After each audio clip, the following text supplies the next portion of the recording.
On March the 8th, 1933, Shanghai's silversmiths woke up to find themselves out of a job. A decree had been issued early that morning, ordering the banks to collect all the silver taels and miscellaneous silver in circulation so that it could be melted down and turned into silver dollars.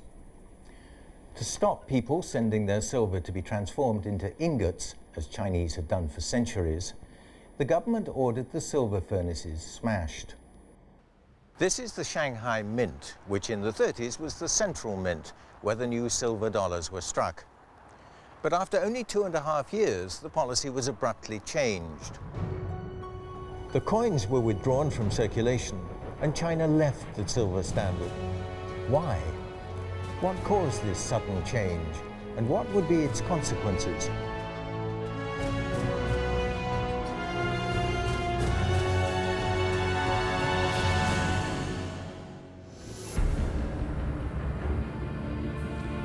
In the early 1930s, Chiang Kai-shek was chairman of the military committee of the nationalist government. As well as overthrowing the northern warlords in Beijing, he had subdued those in the Central Plains, and he was now moving to encircle the Communists' Red Army in their central base area in Jiangxi.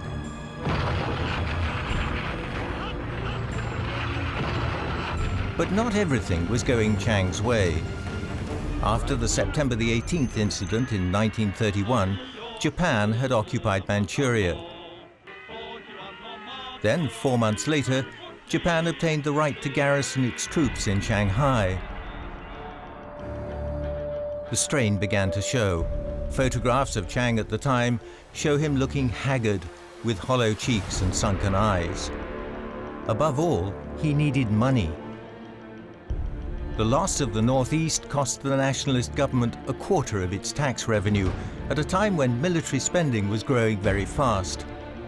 The finance minister, T.V. Sung, tried to persuade Chiang to restrain the growth of the military budget.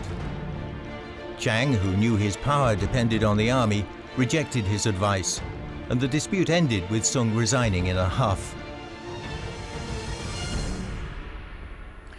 But having served as the Kuomintang's treasurer, he knew the organization's finances inside out, and he saw what the problem was. No matter what the government did, tax revenue could never keep up with the growth in military spending. The solution, he concluded, was for the government forcibly to take control of part of the national wealth and use it to plug the hole in the budget. The instruction to the banks to collect all the silver in circulation and issue dollars instead showed that Sung's proposal was being put into effect. Until 1933, China's currency was still based on silver. There were silver taels, and silver dollars was the principal medium for trade and financial transactions in China, and had been since medieval times or earlier. Paper money was used too, and had been since Sung times, but it was also convertible to silver on demand. Silver was the key to the entire system. China's currency, in whatever form, was based on the silver standard. In the 1920s and early 30s, China was among only a handful of countries which still used the silver standard.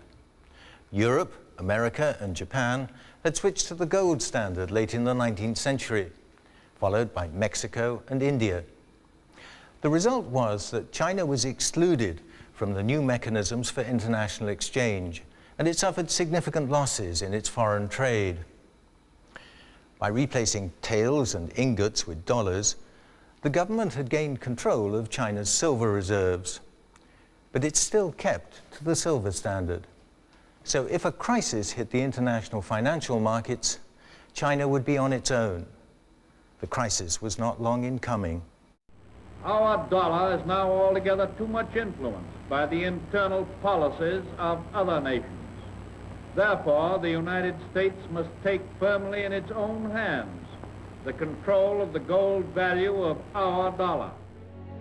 In June 1934, President Franklin Roosevelt promulgated the Silver Purchase Act, which, like Chiang Kai-shek's decree 15 months before, called on the state to purchase all silver in circulation, but at far higher prices than were offered in China.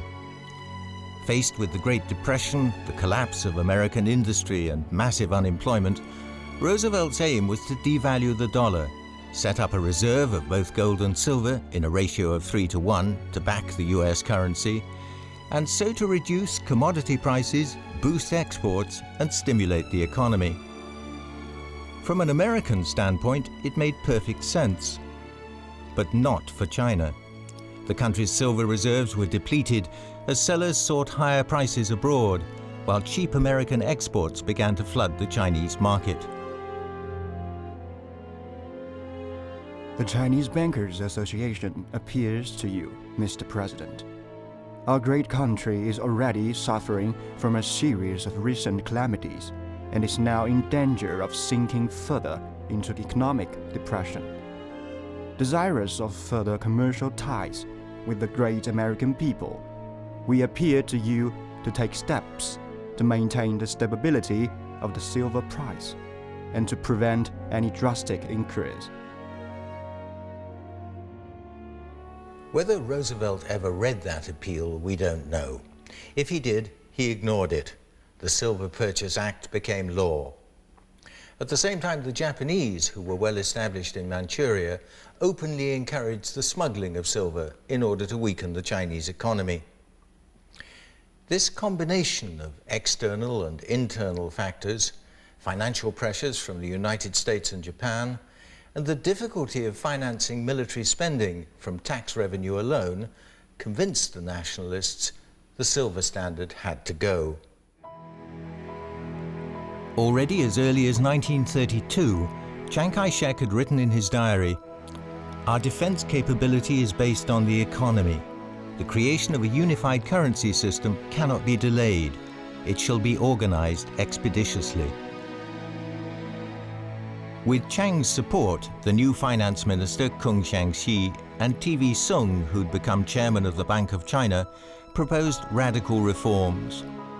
The silver standard would be abolished, and in its place a new paper currency to be known as legal tender would be issued. Meanwhile, the government's accumulated silver stocks would be sold in order, so the nationalists said, to set up a foreign currency reserve.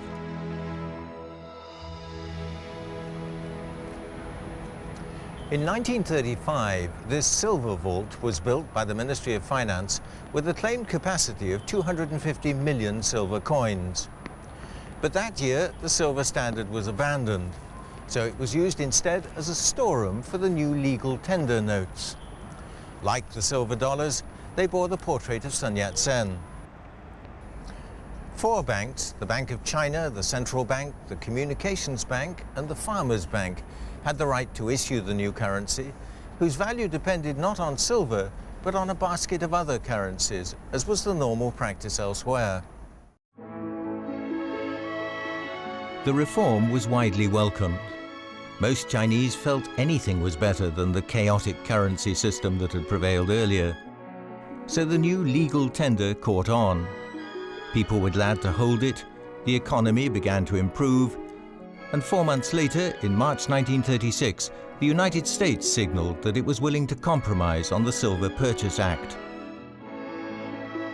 That message was conveyed through the US Consul General in Shanghai, Clarence Gauss, who told Chiang Kai-shek that he was welcome to send a delegation to Washington to discuss currency reform.